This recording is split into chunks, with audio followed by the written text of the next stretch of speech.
Hello friends, welcome to the world of knowledge Al-Fatah classes. मैं हूं आपका दोस्त आरिश अमीन। फ्रेंड्स, आज का हमारा टॉपिक है एंशिएंट हिस्ट्री, मतलब भारत का प्राचीन इतिहास। इससे पहले के वीडियो में हमने पढ़ा फ्रेंड्स कि इतिहास पढ़ना क्यों जरूरी है और उससे कुछ इंपॉर्टेंट पॉइंट्स। अगर आपने उसको नहीं देखा है तो डिस्क्रिप्शन में मैं लिंक दे दूंगा, आप वहां से आप जाकर के देख सकते हैं। तो पिछले वीडियो में हमने देखा था कि भारत के इतिहास, भारतीय इतिहास को 3 कालखंडों में विभक्त किया गया है: प्राचीन इतिहास, मध्यकालीन इतिहास और आधुनिक इतिहास। इसी तरह से अगर हम पहले पार्ट को उठाएं प्राचीन इतिहास को, तो प्राचीन इतिहास को भी पुरातात्विक स्रोतों के आधार पर 3 कालखंडों में विभक्त किया गया है। कौन कौन सा है?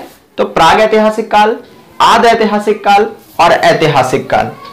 फिर से फ्रेंड्स, पुरातात्विक स्रोतों के आधार पर 3 कालखंडों में विभक्त किया गया है। किसको? तो प्राचीन इतिहास को। प्राग ऐतिहासिक काल, आदि ऐतिहासिक काल, ऐतिहासिक काल। तो एक शब्द का मैंने इस्तेमाल किया, पुरातात्विक स्रोत।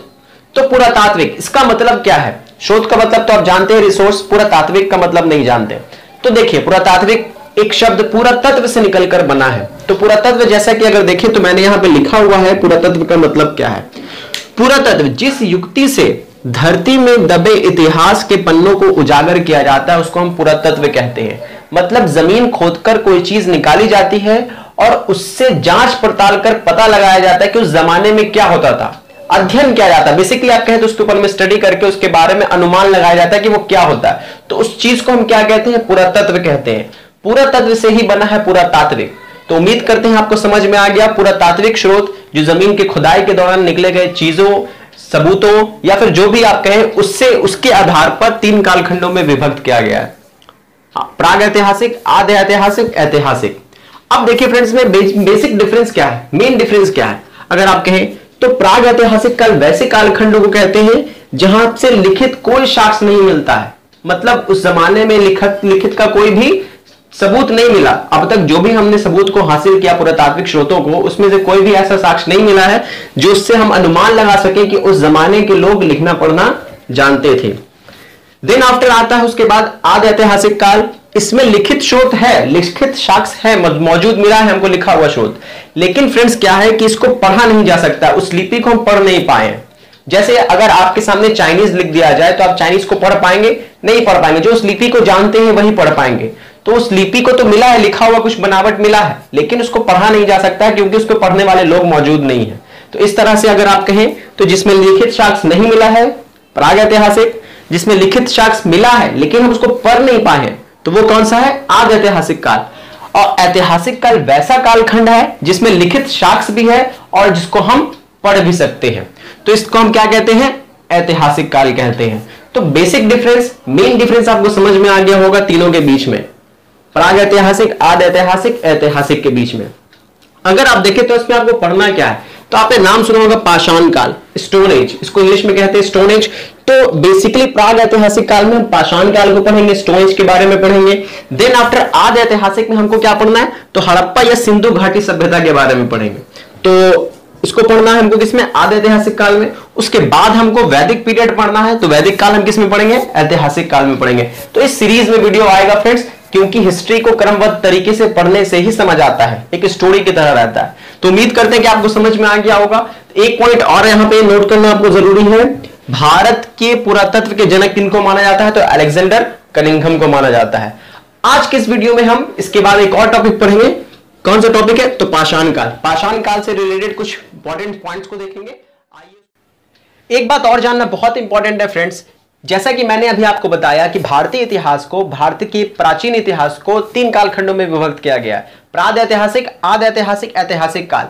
लेकिन अगर विश्व स्तर पे बात की जाए, वैश्विक स्तर पे बात की जाए, तो प्राचीन इतिहास को 1820 में जेगेंडेस थॉमसन ने 3 भागों में बांटा है। लेकिन किस भाग में बांटा है? तो पहला है पाषाण काल। पाषाण काल जिसको इंग्लिश में स्टोन एज कहते हैं। इसका मतलब कि जब लोग पत्थरों का इस्तेमाल करते थे अपनी जरूरतों को पूरा करने के लिए, तो उसको पाषाण काल बोला गया। जब लोग कांसे का इस्तेमाल करना सीख गए और उसको इस्तेमाल करने लगे तो उसको कहा गया कांस्य युग या फिर ब्रॉन्ज एज। और देन आफ्टर जब लोग लोहे का इस्तेमाल करना सीख गए तो उसको क्या बोला गया? लौह युग बोला गया या आयरन एज बोला गया।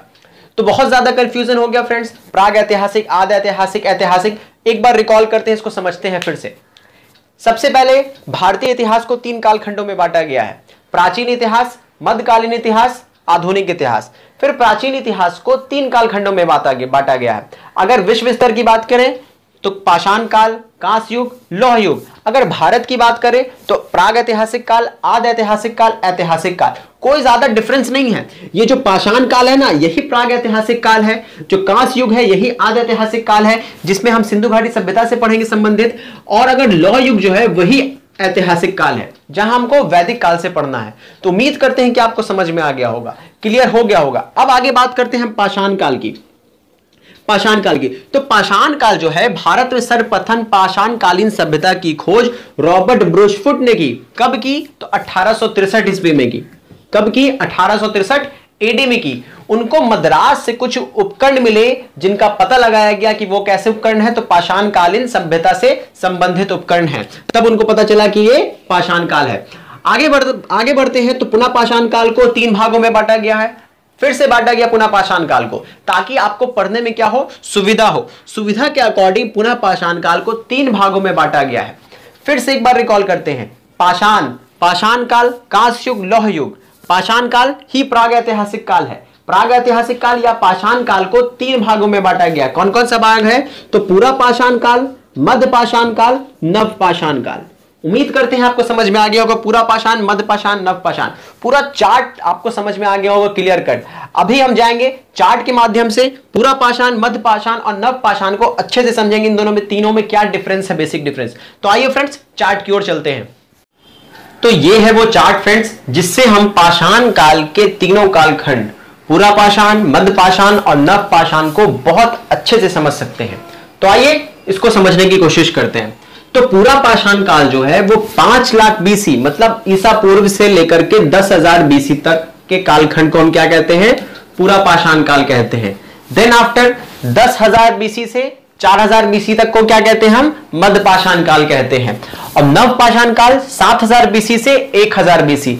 ये 7,000 बीसी और ये 4,000 बीसी में कंफ्यूज नहीं होना है। इसलिए नहीं होना है क्योंकि कुछ चीजें जो हैं वो सिमिलर है इन दोनों में, इसलिए कालखंड के विभाजन में थोड़ा डिफरेंस आ गया है। तो यहां पे आप ध्यान देंगे थोड़ा। उसके बाद अगर आप बात करें तो पूरा पाषाण काल में लोग क्या थे? अपनी आवश्यकताओं को पूरा करने के लिए क्या करते थे? भोजन को पूरा करने के लिए सबसे पहले घूम घूम के भोजन एकत्रित करते थे, फल फूल चुनते वगैरह थे। और दिन आफ्टर उसके साथ क्या करते थे? वो शिकारी भी थे, शिकार करते थे। तो शिकार करना जानते थे और साथ ही साथ घूम घूम कर फल फूलों को संग्रह करना, इकट्ठा करना जानते थे, जिससे वो क्या कर सकते? अपने पेट को भर सके।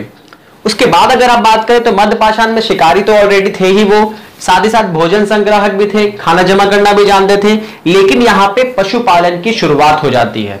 पशुपालन में सबसे पहला पालतू पशु अगर मनुष्य किसी को बनाता है तो वो है कुत्ता, जिसको बनाया जाता है। तो यहाँ पे ध्यान रखना है कि एक डिफरेंस आ जाता है क्या? यहाँ पे पशुपालन की शुरुआत हो जाती है। उसके बाद क्या होता है फ्रेंड्स? उसके बाद जब नव पाषाण काल का दौर आता है तो लोगों को लगता है कि अब कितना घूम घूम के भोजन को इकट्ठा किया जाए। तो इसलिए लोग क्या करते हैं? फैसला लेते हैं कि ऐसे कोई किसी सिस्टम को निकाला जाए जब जिस सिस्टम से हम किसी एक जगह पे रह सके, स्थायी निवास कर सके। तो उनको क्या करना था स्थायी निवास करने के लिए? कि उसी जगह पे उनको भोजन उपलब्ध हो जाए। तो उसी जगह पे भोजन उपलब्ध करने का सबसे आसान तरीका क्या था? खेती करना। कि अगर हम खुद से अपने भोजन को बना ले तो वो क्या करेंगे? हम वहां पे हम रह सकते हैं, स्टे कर सकते हैं। तो यहां पे क्या हुआ? तो पशुपालन तो था ही, साथ ही साथ लोगों ने क्या किया? कृषि की शुरुआत की। जब कृषि की शुरुआत हो गई, लोग एक जगह रहने लगे, तो इस तरह से वहां क्या बन गया? समाज बन गया। समाज बन गया, स्थायी निवास भी प्रारंभ हो गया। तो उम्मीद करते हैं यहां तक आपको डिफरेंस समझ आ गया होगा धीरे धीरे करके। एक और बात करें अगर बात, तो आग से पूरा पाषाण काल में लोग परिचित थे।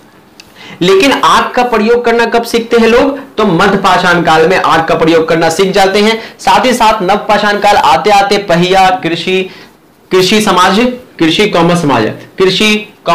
लोग अच्छे से समझ जाते हैं, इसके ऊपर अंडरस्टैंडिंग बन जाती है।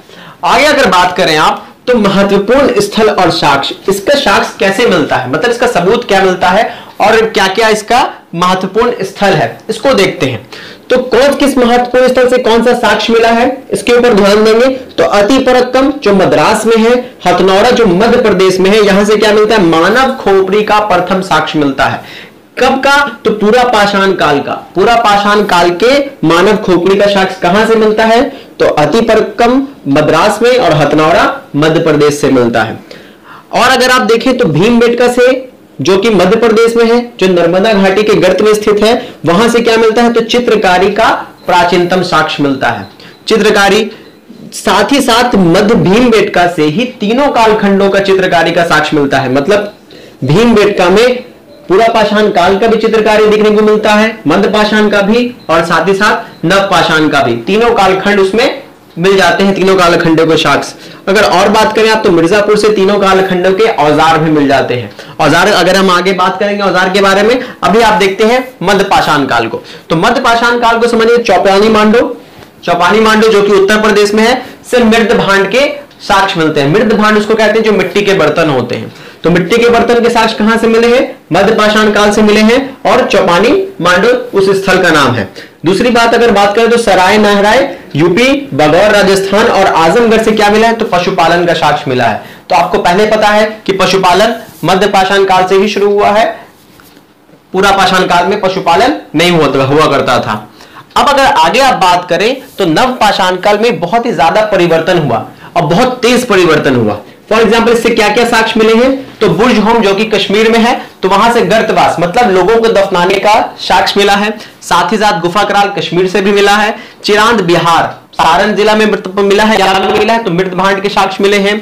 कोल्डिवा उत्तर प्रदेश से प्रथम चावल के साक्ष्य मिले हैं। चावल का साक्ष्य, ये सवाल पूछता है क्वेश्चन एग्जाम में कि चावल का प्रथम साक्ष्य कहां से मिला है? तो कोल्डिवा उत्तर प्रदेश से मिला है चावल का प्रथम साक्ष्य, जो कि नव पाषाण काल से संबंधित है। अगली बात करें तो मेहरगढ़ से बलूचिस्तान कृषि के प्रमाण मिले हैं। तो यह भी सवाल पूछता है कि कृषि के प्रमाण कहां से मिले हैं? तो मेहरगढ़ बलूचिस्तान में मिले हैं। और किस काल का है ये, किस कालखंड का है? तो नव पाषाण काल। तो मैंने आपको पहले ही बताया कि कृषि कहां शुरुआत हुई? तो नव पाषाण काल में शुरुआत हुई।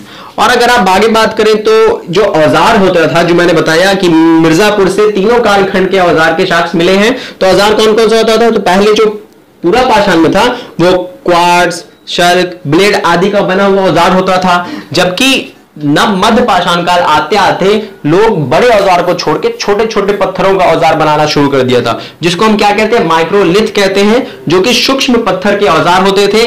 देन आफ्टर जब नव पाषाण काल आता है तो उसमें स्लेट के बने धारदार पत्थर का लोग इस्तेमाल करना सीख जाते हैं।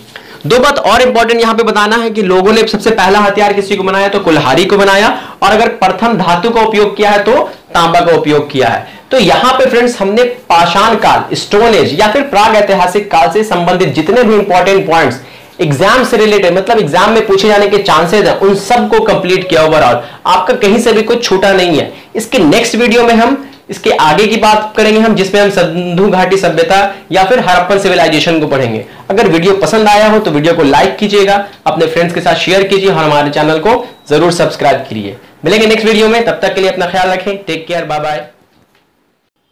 तो ये है